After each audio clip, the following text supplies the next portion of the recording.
নমস্কার বন্ধুরা, কেমন আছেন সবাই? আশা করি ভালো আছেন। আমিও ভালো আছি। এসো লিখি পড়ি চ্যানেলের পক্ষ থেকে আপনাদের প্রত্যেককে জানাই অসংখ্য ধন্যবাদ আমার ভিডিওগুলি লক্ষ্য করার জন্য, আমার চ্যানেলটাকে সাপোর্ট দেওয়ার জন্য। 7474 অতি সহজে কী করে বাচ্চাকে বানান সমেত খাতায় লেখাবো সে নিয়ে আজকের ভিডিওটি আমি আপলোড করছি। যাতে না ভিডিও বড় হয় সে কারণে আমি একটা করে দিয়ে আপনারা অনেকগুলো করে দেবেন বাচ্চাকে প্র্যাকটিস করানোর জন্য। আর এভাবে বিন্দু বিন্দু করে দেবেন, বিন্দুগুলি জুটলেই বাচ্চা শিখে যাবে। অনেকগুলো করে দেবেন। এবার স্পেলিংটি লিখতে হবে ঠিক যেভাবে বইয়ে লেখা থাকে। SEVEN 74 74 FOUR 4 হয়ে গেছে। এবার স্মলে লিখতে হবে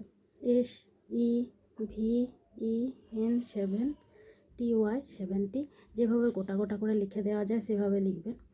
FOUR 4 টানা হাতে লিখলে বাচ্চা বুঝতে পারবে না। যদি ভিডিওটি ভালো লাগে অবশ্যই একটি লাইক করবেন।